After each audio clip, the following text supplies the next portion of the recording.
Friends नमस्कार। आज की वीडियोज़ में हम देखेंगे केंद्र राज्य संबंध। केंद्र राज्य संबंध का उल्लेख भाग 11 में किया गया है। ठीक, तो चलिए पढ़ते हैं केंद्र और राज्यों के बीच क्या क्या चीज़ों का संबंध बताया गया है।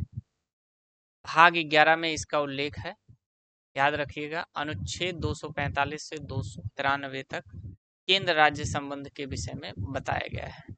विधायी संबंध, प्रशासनिक संबंध और वित्तीय संबंध, 3 प्रकार के जो है संबंधों का उल्लेख किया गया है। सबसे पहले बात करेंगे हम विधायी संबंध की। तो जो विधायी संबंध है उनकी बात करें तो प्रादेशिक क्षेत्राधिकार और विषय वस्तु के रूप में किया गया है। भारतीय शासन अधिनियम 1935 में 3 सूची प्रणाली बनाई गई थी, जो 7वीं अनुसूची के तहत 3 सूचियां बनाई गई थी, जिसमें संघ सूची, राज्य सूची और समवर्ती सूची 3 सूचियां हैं। इन 3 सूचियों का भी व्याख्या किया गया है। ठीक, प्रादेशिक क्षेत्राधिकार में अगर बात करें तो संसद संपूर्ण राज्य या किसी राज्य क्षेत्र पर जो है कानून बनाने का जो अधिकार है वो संसद को होता है। इसके बाद राज्यों से जुड़े हुए जो मामले हैं, राज्य पर जो सरकार बनते हैं, विधायी शक्तियां प्राप्त हैं, वो राज्यों को दी गई। ध्यान रखिएगा। बात करेंगे 7वीं अनुसूची जो हमारी है, जिसमें सूचियों अनुसूची का विषय का उल्लेख। संघ सूची में कुल 97 मामले हैं। वर्तमान समय में अगर बात करें तो 98 विषय हैं। मूल में जो है 97 विषय थे, वर्तमान में 98 विषय हैं, जिसमें रक्षा, परमाणु, विदेशी मामले, नागरिक मामले और बैंकिंग जैसे जो मामले होते हैं ये सभी केंद्र के मामले होते हैं। और इस पर कानून बनाने का जो अधिकार होता है, कानून बनाने का जो अधिकार होता है वो केंद्र सरकार का होता है, यानी संसद का होता है। संसद इस पर कानून बनाती है। ठीक इसी तरह से बात करें तो राज्य की अनुसूचियों में कुल मूल जो राज्य अनुसूची थी उसमें 66 विषय थे। वर्तमान में जो है 59 विषय इसमें शामिल किए गए हैं, जिसमें लोक व्यवस्था, पुलिस, स्वास्थ्य, जल, भूमि, कृषि से संबंधित जो मामले हैं ये सभी राज्य से संबंधित मामले हैं।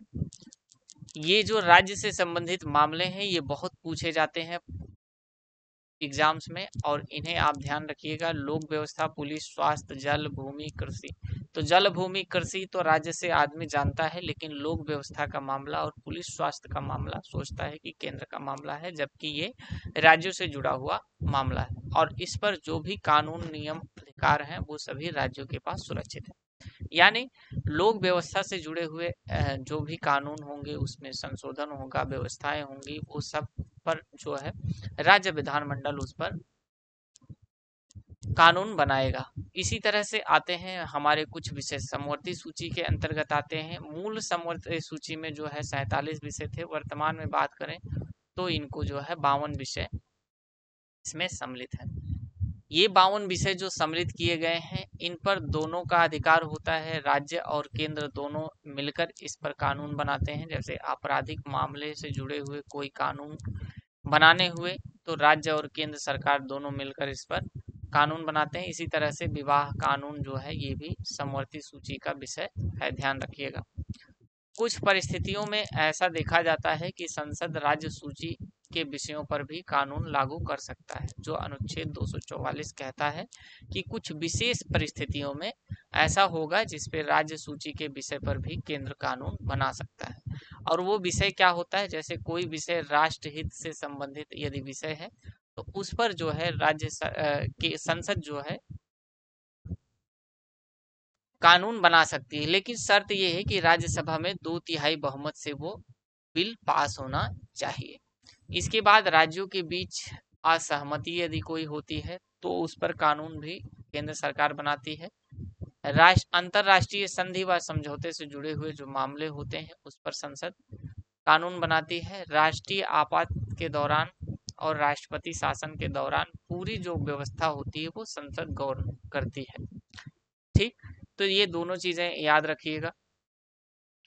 इसके बाद प्रशासनिक संबंध की बात करें तो प्रशासनिक संबंध में राज्य को निर्देशित देने की शक्ति है। अनुच्छेद 256 में केंद्र द्वारा बनाए गए कानूनों का राज्यों में अनुपालन कराने के विषय में उल्लेख किया गया है। अनुच्छेद 256 ध्यान रखिएगा, बहुत ही महत्वपूर्ण अनुच्छेद है 256। इसके बाद अनुच्छेद 257 कहता है कि कुछ दशाओं में राज्यों का संघ पर नियंत्रण स्थापित किया गया है। एक दूसरे को अपना कार्य सौंपना, कठोरता में कमी व गतिरोध में से बचने के लिए। अखिल भारतीय सेवाओं, अखिल भारतीय सेवाओं के नियंत्रण का काम जो है केंद्र सरकार का है। संयुक्त नियंत्रण, पूर्ण नियंत्रण, नियुक्ति से संबंधित अनुशासनात्मक अनुशासनिक जो कार्रवाई है, पदोन्नति या प्रशिक्षण से संबंधित जो कार्रवाई है, वो सभी केंद्र के अंतर्गत आते हैं। उस पर नियम कानून जो भी बनते हैं वो केंद्र द्वारा बनाए जाते हैं। इसके बाद वित्तीय अधिकार के वित्तीय संबंध की बात करें तो संघ द्वारा लगाए गए परंतु राज्य द्वारा वसूला जाता है। कर जो है, कोई भी कर, कई सारे ऐसे कर होते हैं जो संघ द्वारा लगाए जाते हैं लेकिन राज्यों के द्वारा उसे वसूला जाता है। इसमें आप बात करें बिल ऑफ एक्सचेंज व वचन पत्र का, जैसे स्टाम्प शुल्क जो हो गया। संघ शासित क्षेत्र केंद्र द्वारा जो है इस पर कानून बनाए जाते हैं। भारत की संचित निधि में जमा नहीं किए जाते, जो संघ शासित द्वारा जो है वित्तीय प्राप्त होता है वो भारत की संचित निधि के अंतर्गत नहीं आता। इसके बाद संघ और राज्यों में कर विभाजन का उल्लेख है। वित्त आयोग, वेरी वेरी इंपॉर्टेंट, अनुच्छेद 280 जो है उल्लेख करता है कि भारत में एक क्या होगा, वित्त आयोग के गठन के विषय में बताया गया है। यह अर्ध न्यायिक न्यायालय है, निकाय है, सॉरी, अर्ध न्यायिक क्या है, एक प्रकार की बॉडीज है। गठन राष्ट्रपति द्वारा प्रत्येक 5 वर्ष में जो है किया जाता है। इसका गठन पहले शुरुआत में ही, जैसे ही शुरुआत होता है, नया आयोग बनता है तो उसी समय वित्त आयोग का गठन कर दिया जाता है, यानी चुनाव के। प्रथम अध्यक्ष कैसे नियोजित थे इसके, वर्तमान में बात करें तो अरविंद पनगड़िया 16वें वित्त आयोग के अध्यक्ष के रूप में जाने जा रहे हैं। संरचना, एक अध्यक्ष होता है, 4 अन्य सदस्य इसमें होते हैं जो राष्ट्रपति द्वारा इनको नियुक्त किया जाता है। कार्यकाल की बात करें तो राष्ट्रपति द्वारा निर्धारित किया जाता है। पुनर्नियुक्ति के लिए ये पात्र होते हैं। एक बार कोई अध्यक्ष नियुक्त हुआ तो पुनः से भी अध्यक्ष नियुक्त होने के लिए पात्र होता है। योग्यता की बात करें तो संसद द्वारा निर्धारित होता है। अन्य सदस्य उच्च न्यायालय के न्यायाधीश की योग्यता रखने वाले जो होते हैं, ये उच्च न्यायालय की जो योग्यता होती है, ठीक इनके सदस्यों की वही योग्यता होती है। कार्य की बात करें तो संघ और राज्यों के बीच कर के बंटवारों का काम करते हैं वित्त आयोग। संचित निधि से राज्यों के अनुदान के विषय में उल्लेख किया जाता है। राष्ट्रपति द्वारा सौंपे गए मामलों में सलाह वित्त आयोग से लिया जाता है, लेकिन राष्ट्रपति जो है उसकी सलाह को मानने के लिए बाध्य नहीं हुआ। पंचायतों या नगर पालिका के संसाधन पूरक के संबंध में तो कोई महत्वपूर्ण बात नहीं है। केंद्र राज्य संबंध पर गठित आयोग, तो केंद्र राज्य संबंध पर कई सारे आयोग का गठन हुआ, जिसमें शीतल वार्ड समिति, इसमें प्रशासनिक सुधार आयोग की बात कही गई। राजमन्नार समिति, ये भी प्रशासनिक से संबंधित, सहकारिता समिति और पुंछी आयोग समिति का गठन किया गया केंद्र और राज्य संबंध के। अंतर्राज्यीय परिषद, अनुच्छेद 263, राष्ट्रपति द्वारा लोकहित में एक अंतर्राज्यीय परिषद का गठन किया जाएगा। ठीक, प्रमुख कार्य क्या होंगे अंतर्राज्यीय परिषद के, तो केंद्र व राज्यों के आपसी विवादों का समाधान करने के लिए, राज्यों के मध्य उत्पन्न विवादों की जांच करने के लिए, या नीतियों व क्रियान्वयन से संबंधित कोई मामला हो तो उसमें जो है अंतर्राज्यीय परिषद के द्वारा उस पर सुझाव दिया जा सकता है। गठन की बात करें, सॉरी, सरकारी आयोग के गठन के विषय में यहाँ कहा गया है। सदस्य इसमें कौन होंगे सरकारी आयोग में, तो पीएम इसका अध्यक्ष होगा। सीएम, सभी राज्यों के सीएम इसके सदस्य के रूप में सम्मिलित होंगे। विधानसभा वाले यूटी जो क्षेत्र हैं वहाँ के भी सीएम इसमें सम्मिलित होंगे। प्रशासक के रूप में जो है यूटी के सदस्य भी इसमें सम्मिलित होंगे, तो ये याद रखिएगा। क्षेत्रीय परिषद की बात करें तो क्षेत्रीय परिषद का गठन और उद्देश्य क्या है। क्षेत्रीय परिषद संसद द्वारा राज्य पुनर्गठन एक्ट जो है 1956 के तहत जो है क्षेत्रीय परिषद का गठन होता है। उद्देश्य क्या है, तो राज्यों के मध्य जो संवाद स्थापित करना और आपसी विवाद जो है सुलझाने का काम क्षेत्रीय परिषद का होता है। क्षेत्रवाद, भाषाईवाद व विशेषवाद से बचने के लिए क्षेत्रीय परिषद का गठन किया गया है। विकास से संबंधित योजनाओं को सफल बनाने के लिए एक दूसरे का सहयोग करती हैं। विचार व अनुभवों का आपसी में आदान प्रदान करने का काम होता है।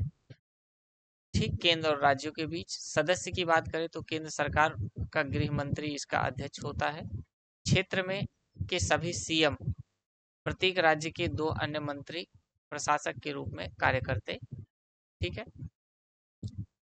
इसके बाद कुल क्षेत्रीय परिषदें कितनी हैं इनकी बात करें तो उत्तर, मध्य, पूर्व, पश्चिमी और दक्षिणी में जो है ये 5 जो है यहाँ पर क्षेत्रीय परिषद है। उत्तर में क्षेत्रीय परिषद का मुख्यालय नई दिल्ली में है, मध्य में प्रयागराज में है, पूर्व में कोलकाता में है, पश्चिम में मुंबई में और दक्षिण में चेन्नई में स्थापित किया गया है। अन्य चीज यहाँ पर पूर्वोत्तर परिषद के बारे में कुछ महत्वपूर्ण जानकारी है, आप देख लीजिएगा। अंतरराष्ट्रीय नदी जल विवाद जो है 1956 के अंतर्गत ये एक्ट आता है, बाद में 2017 में संशोधन किया जाता है, तो ध्यान रखिएगा।